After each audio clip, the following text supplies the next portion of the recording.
Okay, today's rental car review is this 2026 Atlas Cross Sport. These start at somewhere around $40,000. They weigh about 4,300 pounds, and they contain a 2-liter inline-4 that makes about 270 foot-pounds of torque and 270 horsepower.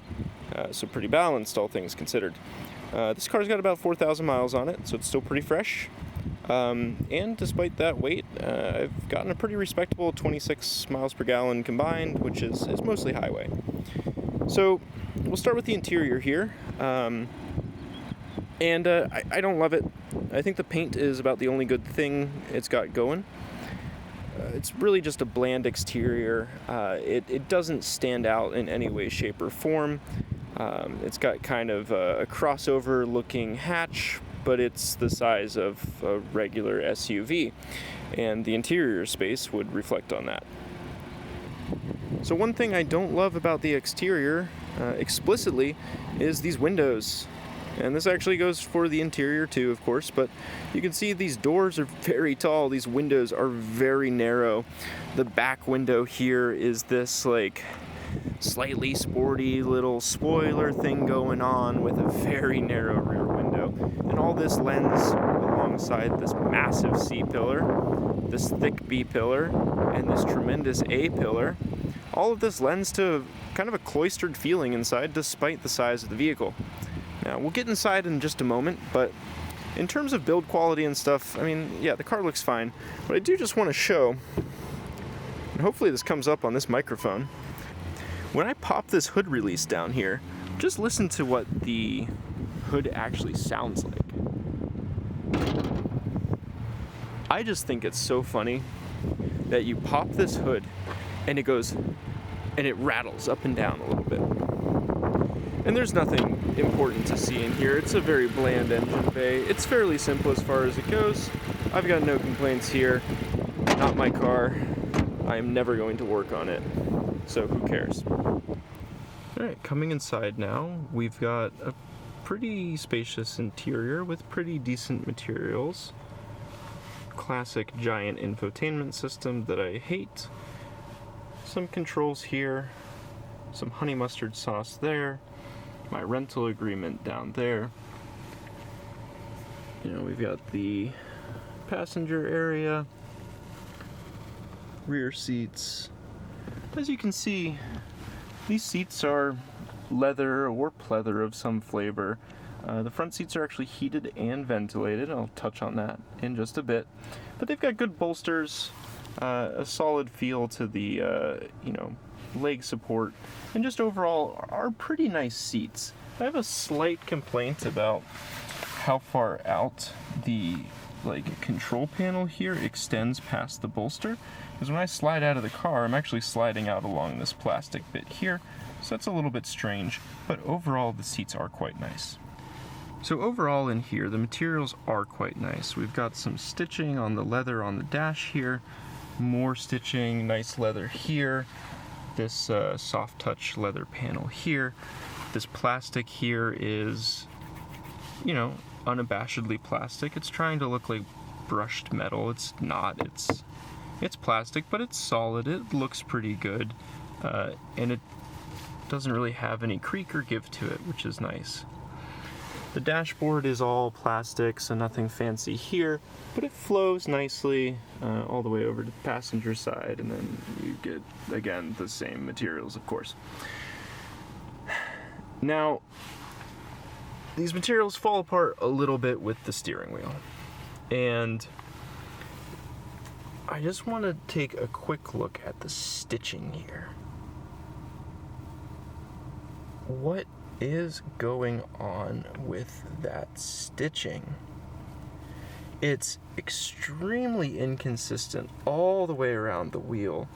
Up, down, it doesn't really matter. It's just not very consistent. And in fact, right where my thumb rests back here, it is a little bit frayed already. I'll see if I can get that angle. Now, in terms of driver controls and your overall experience sitting in this vehicle, it's not too bad. Your steering wheel though frayed apparently on the back, is a pretty nice steering wheel. It's a good size. It feels good overall. And the cockpit is reasonably comfortable to sit in. The sun visors are actually quite nice. The visor pops down, of course, and slides out. And it actually extends to cover some more sun. And I think I'm going to keep that out for a little bit more consistent lighting. In terms of connectivity, we have a wireless charging pad here. There's wireless CarPlay and Android Auto for the infotainment. You do have two USB-C ports in the front pocket here, and this does have a cover that can retract to hide your sins, like Wendy's honey mustard sauce.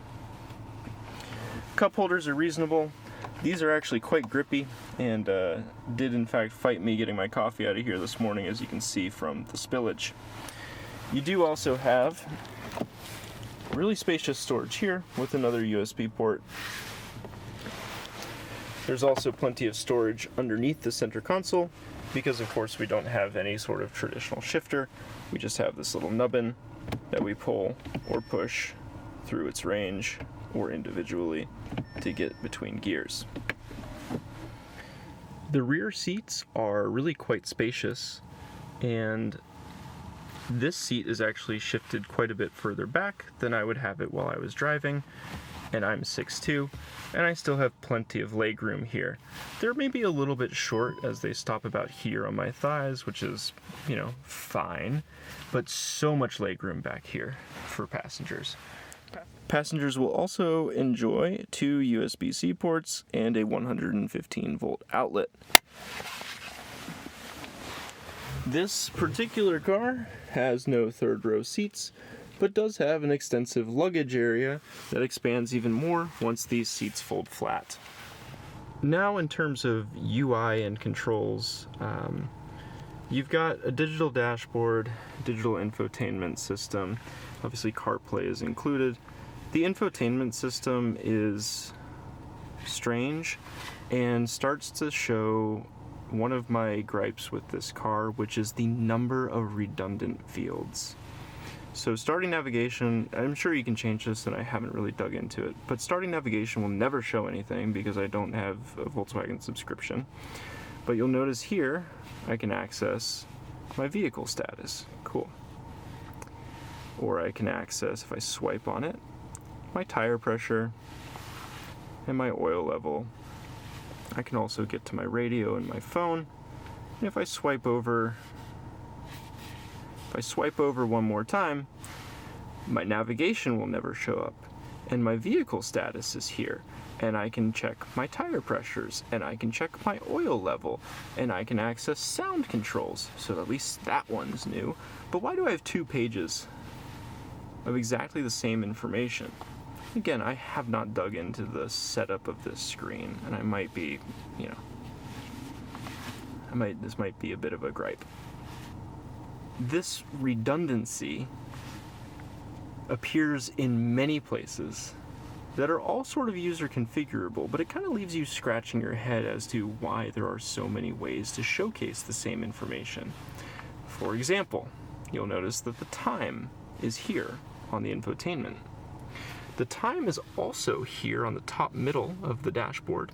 And then I have used these buttons on the steering wheel to set my digital display center displays to the time. Now, I can also show the time. So there are 1, 2, 3, 4 times there, 5 times here, and if you thought we were done, if I go to CarPlay, there's the time again. And then let me just see what I've got in terms of my CarPlay widgets. 2 more times. We have 1, 2, 3, 4, 5, 6, 7, 8 different times on this car. This is excessive, and it's pretty funny that you can actually do this. But there's so many other areas that this pops up in the car, and it would take far too long to showcase all of those areas. But it's kind of hilarious. You can do something similar with directions, where you have a direction built into the mirror up here, and then you can put in the left and right dials a compass again. So you can get compass, compass, compass, and of course you can have your CarPlay showing a map with a compass. So the most I can get is 4, I believe, which is, again, pretty funny. You can modify these pretty extensively using the controls on the steering wheel. So my left control I can open up and I can go ahead and change this from time to something like the compass, like I was saying. And there you go, now I have a redundant compass. Or operating temperatures, which at least is a unique field here. But it's kind of a weird use of space. And one thing that actually took me quite a long time to find its location was actually this odometer reading. Now, if I go here, and I go to vehicle, this is actually the same thing I can get to by going here. Or perhaps, going here. Brings you to the same page every time. But here's my vehicle settings. Got some interior settings, my cockpit, my ambient lighting, eco tips, reset data, reset long-term data. I've got ambient lighting for the clusters and the footwells and this, that, and the other. Data. So since the start, I've driven 0 miles because I've been sitting in this parking lot. Long term, I've driven 208 miles, and then since refueling, I've driven 320 miles, which is the amount that I've got on this car because it was picked up with a full tank of gas. So as you can see, I've driven 9.5 hours almost in this vehicle. By the time I drop it off tomorrow, I'll have 10 hours in it. None of these numbers match the odometer reading here. And do you know how you can see that odometer reading? You first have to turn off the cruise control.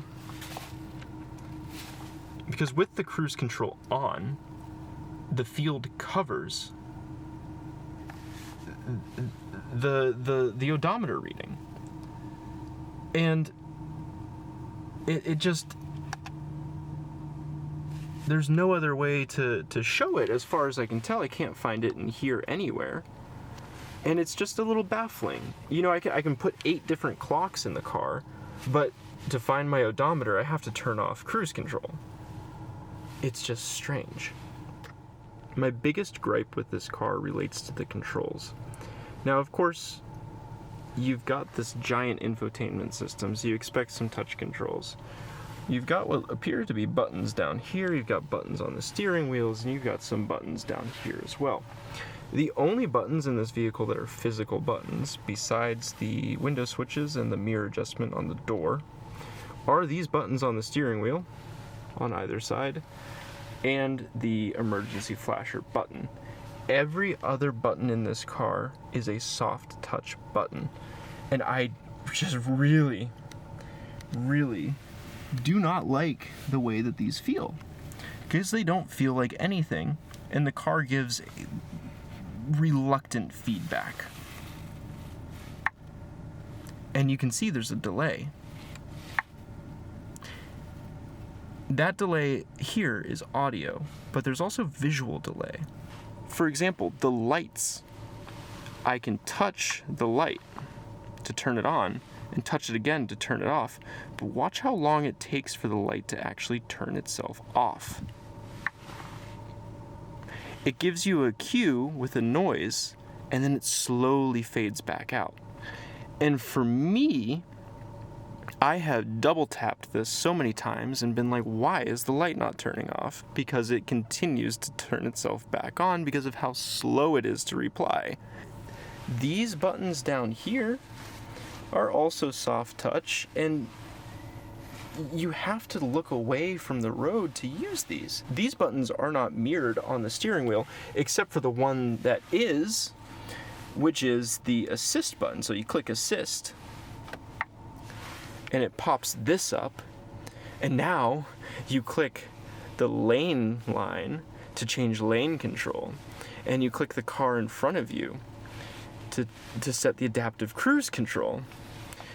And you set this guy to do the lane change assist. But you've also got this button here, which shows lane assist, and the adaptive cruise control, and the side assist, and the rear traffic alert, and the front assist. Notice that the rear traffic alert is not an option here, but there's redundancy in all of the other parts. It doesn't make sense. Now I want to talk about the HVAC and the climate control. You can get to these quickly by either tapping either of these icons here, or tapping the Clima button, because apparently the TE costs too much to put on. We'll go ahead and click that, and we're greeted with a classic climate system. We have Smart Climate, which I have not played with, and Air Care, which just purges through the air filters in the car or something like that. Anyway, I've got it on auto fan, auto AC, it's doing just fine here. I'd like to turn it down, so to turn it down I can click there, no problem. It's maybe a little bit annoying to pull this screen up every time, so what they do is they offer another way to change the climate control. And that is with these absolutely wretched sliders, soft touch sliders on this shelf. Now watch. I can click and I can drag and I can change the temperature. I can also tap on it to adjust the temperature. But they're soft, they have absolutely no haptic feedback, audio cue, nothing to tell you that you've done anything. You also have volume control on the middle here. And I notice in camera that there appeared to be infrared going on here. I can't see that in person. And that is another huge complaint. Because at night, there is zero illumination of this panel. Nothing. You cannot see it. It's gloss black. At night, you can't see anything, but they illuminate the door handles and they illuminate the footwells. They have zero illumination on this panel. It is awful. They're raised sections in the center, so you can poke and prod at it without taking your eyes off the road to change these. But as you're poking and prodding, look, you're changing the temperature, you're changing your volume, you're messing things up because there's no illumination. And the kicker here is that this little power button, which simply mutes the audio system, this power button is illuminated. They have the technology to put a light under this strip, and yet they don't. Everything else is illuminated. These buttons, the steering wheel buttons. It is just this slider that's not illuminated. I absolutely hate it. It is awful. And this is going to be another, still related to this wretched infotainment system, another fun discrepancy.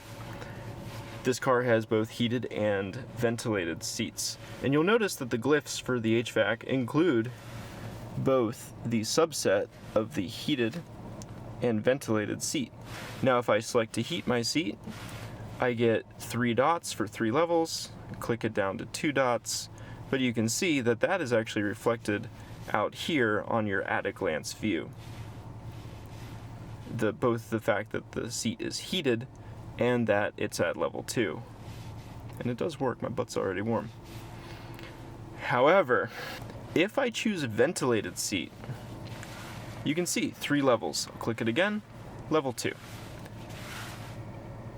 Notice how the only thing shown on this glyph is the fact that the ventilation on the seat is on. It does not use the level indicator, despite the fact that there are 3 dots completely unused and completely duplicated between the settings. And yet I can put 8 clocks on the car. I can put 8 clocks on the dashboard, but I can't tell at a glance what level my seat is being ventilated at. I do not understand it. It makes no sense why this would be the option. Why it would be represented like this. Alright, so I don't have anybody to hold the camera while I drive, so I have to talk about my driving thoughts static, because safety is important. Now, this car's got a decently powerful engine with a decent amount of torque out of that Turbo 4. I think in terms of driving, it's pretty okay. But, I think it's decently quick. And that said, my baseline is a 1980 Volvo 240 that makes about 75 or 80 horsepower. But this car has an 8-speed transmission that kind of keeps the motor in a happy range and keeps it producing usable power. Has no trouble making it to highway speeds, and at the same time, it really doesn't have a good sense of speed because of the isolation and the size of the vehicle. It's actually like I said, it's quite comfy in here. It's very quiet, well sound deadened, and the sound system is actually extremely good. I've been enjoying the sound system. It's one of the good things that I can say about this car. That said, it all kind of factors into no sense of speed. 20 miles an hour in this car feels like you are crawling, and likewise 65 miles an hour feels like you're barely doing 40. That's both a good and bad thing. It reduces driver fatigue, but it also reduces your awareness of, where you're at. So I found that the car has 2 cruise controls. There's like this normal cruise control, and then there is travel assist. I don't really understand the difference. Travel assist, people say, tracks the road a little bit more, but there's a standard lane keep assist that's active with cruise control, and so they feel very similar. I've been using travel assist, and it's been fine. I find that it is a little bit lazy or decides to brake quite aggressively, and there's really no in between.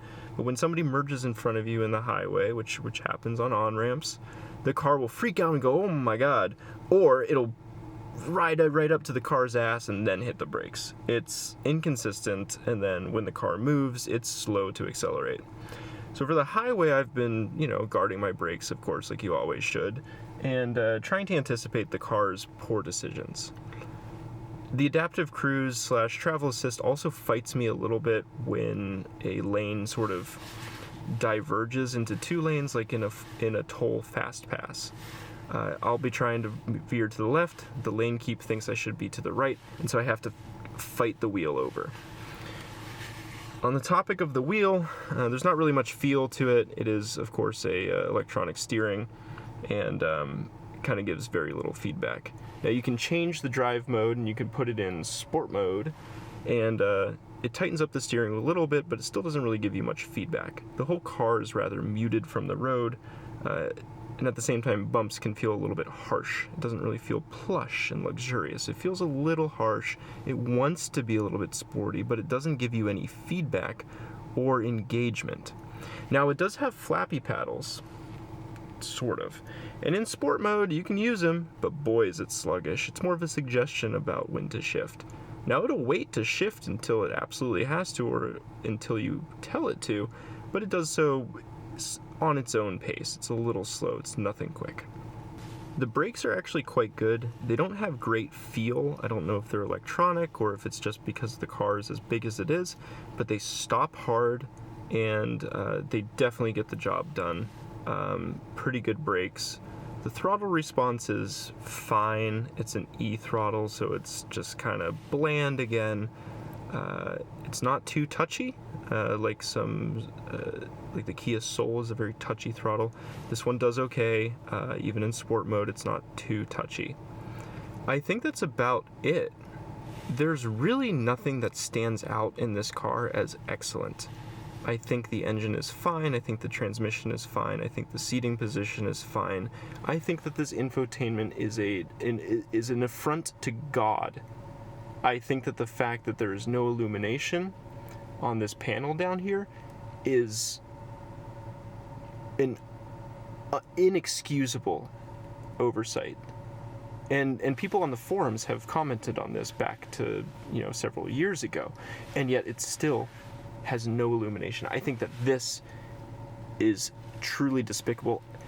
If you had a gun to my head and told me to buy this car, I would not, because of this panel. I hate it. Everything else is okay. Sound system is this car's one saving grace. And I will admit, it's gotten 27 miles per gallon combined driving, which for a car of this size is pretty good. And of course, it takes regular. Other than that, this car is too big for me. I am not the target audience for this car. I've said this for every one of my rental car reviews. Would I buy this car? No. Would I drive this car again? I hope I don't get this car again next time I travel for work. But if I do, I think it would be fine. I'm going to give this thing a solid 4.5 out of 10. If this was illuminated, this panel was illuminated, this car would probably get bumped up to a 6. Maybe, a 6.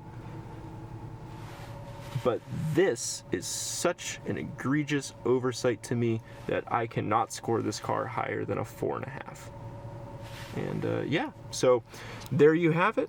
2026 Volkswagen Atlas Crosstrek. Nope, that's a Subaru. Crosstour? I don't even know. It is completely forgettable as a vehicle.